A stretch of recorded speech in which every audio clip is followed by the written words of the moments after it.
नमस्कार विद्यार्थियों, कैसा स्कूल ऑनलाइन क्लासेज में आप सभी का फिर से स्वागत है। हम दो बेलों की किताब मुंशी प्रेमचंद का अध्ययन कर रहे थे। आज इसका पाठ 6 और अंतिम भाग है ये। देखते हैं कहानी में आगे क्या होता है। एक सप्ताह तक दोनों मित्र वहाँ बंधे पड़े रहे, यानी एक सप्ताह तक हीरा और मोती दोनों काजी होश में पड़े रहे। किसी ने चारे का एक तृण भी न डाला। हाँ, एक बार पानी दिखा दिया जाता था, यानी एक बार उनको दिन में पानी पिला दिया जाता था, बाकी चारा उनको नहीं डाला गया। यही उनका आधार था। दोनों इतने दुर्बल हो गए थे कि उठा तक न जाता था। ठठरियाँ निकल आई थी। एक दिन बाड़े में सामने डुग्गी बजाने लगे और दोपहर होते होते वहाँ 50-60 आदमी जमा हो गए। तब दोनों मित्र निकाले गए। उनकी देखभाल होने लगी। लोग आकर उनकी सूरतें देखते, मन फीका करके चले जाते। ऐसे मृतक बैलों का कौन खरीदेगा, यानी उनकी बोली लगाई गई एक बार, लेकिन उनको देखते और लोग चले जाते। सहसा एक दड़ियल आदमी, उन जिसकी आंखें लाल थी और मुद्रा अत्यंत कठोर, और दोनों मित्रों आया और दोनों मित्रों के कूल्हों में उंगली गोदकर मुंशी जी से बातें करने लगा। उसका चेहरा देखकर अंतर्ज्ञान से दोनों मित्रों के दिल कांप उठे। वह कौन है और उन्हें क्यों टटोल रहा है, इस विषय में उन्हें कोई संदेह न हुआ। दोनों एक दूसरे को भीत नेत्रों से देखा और सिर झुका लिया। हीरा ने कहा, गया के घर से नाहक भागे, अब जान न बचेगी, यानी अब इनको काटने के लिए ले जाया जाएगा। ये जो आदमी है वो उनको। मोती ने अश्रद्धा के भाव से उत्तर दिया, कहते हैं भगवान सबके ऊपर दया करते हैं और हमारे ऊपर क्यों दया नहीं आती। भगवान के लिए हमारा मरना जीना बराबर है। चलो अच्छा ही है, कुछ दिन उसके पास तो रहेंगे। एक बार भगवान ने उस लड़की के रूप में हमें बचाया था, अब क्या बचाएंगे। यह आदमी चोरी चलाएगा, देख लेना, यानी ये जो आदमी आया है खरीदने के लिए, हमें काटेगा। तो क्या चिंता है, मांस काल सींग हड्डी सब किसी न किसी काम आ जाएंगे। नीलाम हो जाने के बाद दोनों मित्र उस दड़ियल के साथ चले। दोनों की बोटी बोटी कांप रही थी। बेचारा पाँव तक न उठा सकते थे, पर भय के मारे गिरते पड़ते भाग जाते थे, क्योंकि वह जरा सी चाल धीमी हो जाने पर जोर से डंडा जमा देता था। राह में गाय बैलों का एक रेवड़ हरे भरे हार में चरता नजर आया। जब उनको वो मरियल सा आदमी लेके जा रहा था, तो रास्ते में उन बैलों ने देखा कि गाय और बैल खेतों में चर रहे हैं। सभी जानवर प्रसन्न थे, चिकने चपल, कोई उछलता था, कोई आनंद से बेटा पागुर करता था। पागुर शब्द है यहाँ पर, पागुर का अर्थ लिखें जो जुगाली की जाती है जानवरों के द्वारा, उसको पागुर कहते हैं। कितना सुखी जीवन था इनका, पर कितने स्वार्थी हैं सब। किसी को चिंता नहीं कि उनके दो भाई बधिक के हाथ में पड़े कैसे सुखी हैं, कैसे दुखी हो रहे हैं। यानी उन बैलों को देख करके चिंता हुई इन दोनों को। सहसा दोनों को ऐसा मालूम हुआ कि यह परिचित रहा है। हाँ, इसी रास्ते से गया उन्हें ले गया था। वही खेत, वही बाग, वही गांव मिलने लगे। प्रतिक्षण उनकी चाल तेज होने लगी। सारी थकान, सारी दुर्बलता गायब हो गई, यानी उनको रास्ता मिल गया जिस रास्ते से उनको लाया गया था। यह लो, अपना ही हार आ गया, यानी अपना खेत आ गया। इसी कुएं पर हम पूर्व चलाने आया करते, यही कुआं है।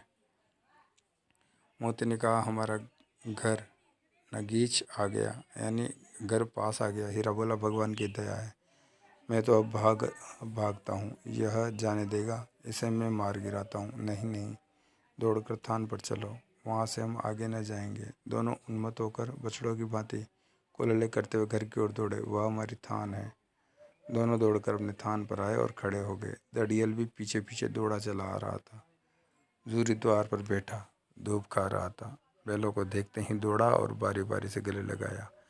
मित्रों की आंखों से आनंद के आंसू बहने लगे। एक झूरी का हाथ चाट रहा था। दड़ियल ने जाकर बैलों की रस्सियां पकड़ ली। झूरे ने कहा, मेरे बैल हैं। तुम्हारे बैल कैसे? मैं मवेशी खाने से नीलाम लिए आता हूँ, यानी मैंने इनको नीलाम किया है मवेशी खाने से। मैं तो समझा हूँ चुरा लिए आते हो। चुपके से चले जाओ। मेरे बैल हैं, मैं बेचूंगा तो बिकेंगे। किसी को मेरे बैल नीलाम करने का क्या अख्तियार है? अख्तियार शब्द है यहाँ पर। ये शब्द है अख्तियार। अख्तियार का मतलब होता है हक या अधिकार। थाने जाकर मैं रपट कर दूंगा। मेरे बैल हैं, इसका सबूत यह है कि मेरे द्वार पर खड़े हैं। दड़ियल झल्लाकर बैलों को जबरदस्ती पकड़ ले जाने के लिए बढ़ा। उसी वक्त मोती ने सींग चलाया। दड़ियल पीछे हटा। मोती ने पीछा किया। दड़ियल भागा। दड़ियल शब्द आ रहा है बार बार यहाँ पर। दड़ियल से मतलब है दाढ़ी वाला व्यक्ति। दड़ियल लिख लें इसको। दड़ियल का मतलब दाढ़ी वाला व्यक्ति। मोती पीछे दौड़ा। गांव के बाहर निकल जाने पर वह रुका, पर खड़ा दड़ियल का रास्ता देख रहा था। दड़ियल दूर खड़ा धमकियां दे रहा था, गालियां निकाल रहा था, पत्थर फेंक रहा था, और मोती विजय शूर की भांति उसका रास्ता रोके खड़ा था। गांव के लोग ये तमाशा देखते थे और हंसते थे। जब दड़ियल हार कर चला गया तो मोती अकड़ता हुआ लौटा। हीरा ने कहा, मैं डर रहा था कि कहीं तुम गुस्से में आकर मार न बैठो। अगर वो मुझे पकड़ता तो मैं मारे न छोड़ता। अब ना आएगा तो दूर से ही खबर लूँगा। देखूं कैसे ले जाता है। जो गोली मरवा दे। मर जाऊंगा पर उसके काम तो ना आऊँगा। हमारी जान कोई जान ही नहीं समझता, इसलिए तो हम इतने सीधे हैं। ज़रा देर में नांदों में खली, भूसा, चोकर और दाना भर दिया गया। दोनों मित्र खाने लगे। झूरी खड़ा दोनों को सहला रहा था। बीसों लड़के तमाशा देख रहे थे। सारे गांव में उत्साह शब्द है यहाँ पर। उत्साह का तात्पर्य लिखे उत्साह। मालूम होता। उसी समय मालकिन ने आकर दोनों को माथे चूम लिए। इस प्रकार से आज आपका ये पाठ पूरा होता है। दो बैलों की कथा, मुंशी प्रेमचंद। अब इससे संबंधित कुछ प्रश्न उत्तर हैं।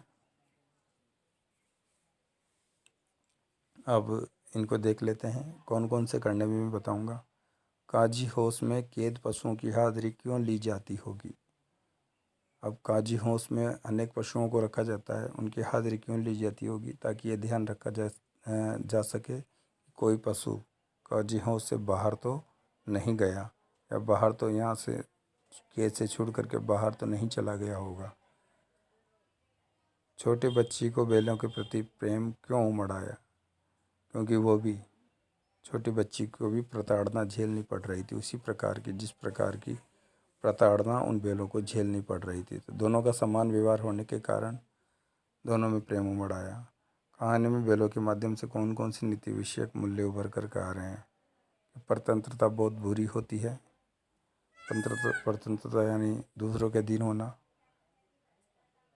प्रस्तुत कहानी में मुंशी प्रेमचंद ने गधे को किन स्वभावगत विशेषताओं के आधार पर उसके प्रति रूढ़, अर्थमूर्ख और प्रयोग न कर किस के लिए नए अर्थ की ओर संकेत किया है? तो ये उत्तर देखें इनके, और आज इन पांचों प्रश्नों को हल करें। आज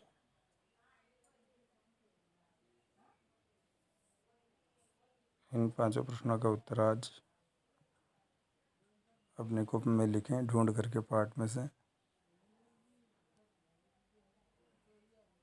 इस प्रकार से आज आपका ये पाठ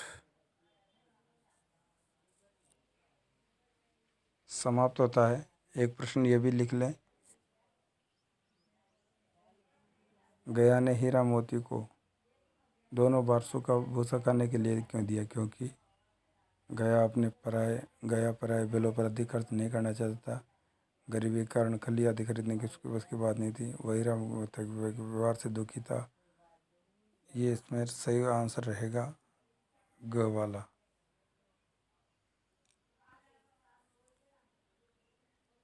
वह हीरा मोती के व्यवहार से बहुत दुखी था।